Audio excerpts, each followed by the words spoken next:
What's up guys, it's Seth. So Town Hall 14 just released along with everything else in this spring update. So let me give you my thoughts about all the major things that came in this spring update. So Town Hall 14, I really like the new color theme for the new Town Hall, and I like the jungle theme too. I wouldn't normally think gold and green would go good together, but because of this jungle kind of theme, they do go well together. Overall, all the new defense levels and building levels all look really nice. I'm not a huge fan of the new wall design, but it's okay. So Town Hall 14 stayed with the Giga Inferno just like Town Hall 13, which I think makes a lot of sense because they've already had the Giga Tesla and now the Giga Inferno, but I don't think any other defense would really make that much sense to put in a Town Hall, like a Giga Expo or Eagle or Scattershot. Those really wouldn't make much sense for targeting multiple things, so I think it was a good choice to stay with the Giga Inferno.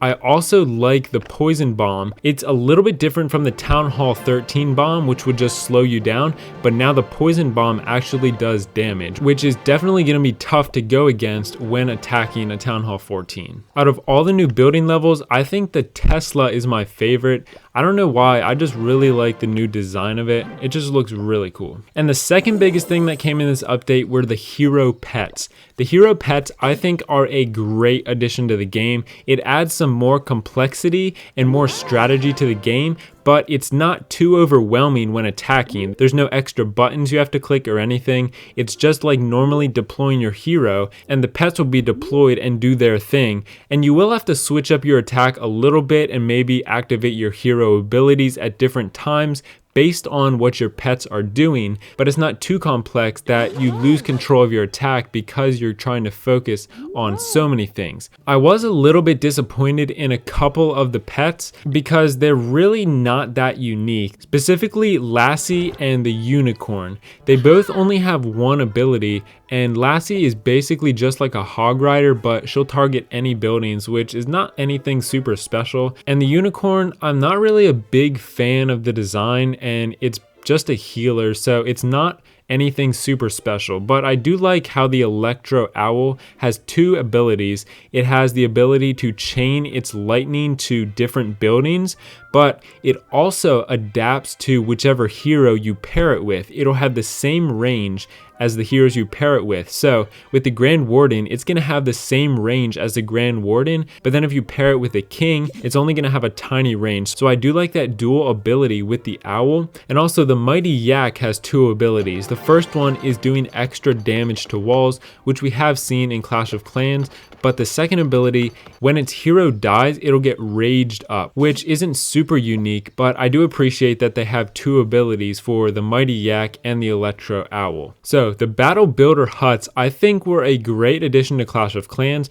and the reason I think this is such a great addition is because every Town Hall has a signature defense, but as Clash of Clans gets closer and closer to 100 buildings on the base, they need to start figuring out ways to make it so that they don't pass 100 buildings, and this was a great way to do it. By turning existing buildings into a defense, that means they won't have to add extra buildings to the base. And if you're not familiar with this, let me explain really quick why Clash of Clans doesn't want too many buildings on a base. If they were to have 100 buildings on the base, each building would be worth 1%, and that way, when you beat the base, you would get 100%. But they don't want to go over 100 buildings because then some buildings would be worth less than 1%, which really wouldn't make any sense when attacking. So this was a way to avoid that by turning the existing buildings into defenses so that they're not going to get too close to that 100 building mark. So I haven't had much of a chance to test out the battle builders or attack against them, so I'll leave that for a future video where I'm probably going to do a full review of the spring update. So make sure you click subscribe so you don't miss that video. But the battle builders overall, I think, were a great addition to Clash of Clans. So one of the big changes that came this update was for the smaller town halls, now you won't be able to donate them maxed out troops. It was really fun when you had like a Town Hall 3 or 4 and you were able to donate them a maxed out baby dragon or maxed out balloons, and they were pretty much invincible against an average attacker who didn't know how to deal with those air troops who were maxed out. But that's not going to happen anymore because now you will only be able to donate to a certain level to those lower town halls. So I'm not going to go into all the details, but you will no longer be able to donate maxed out troops to those lower town halls.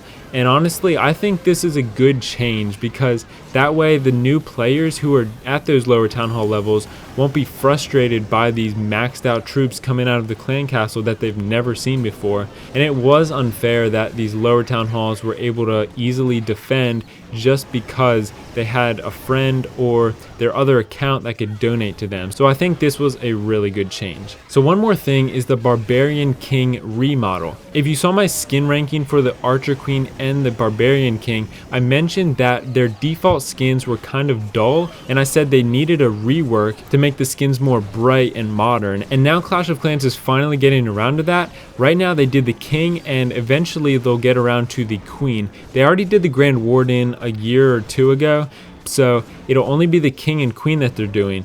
And I like the remodel of the Barbarian King, but the thing I don't like is his walking and attacking animation.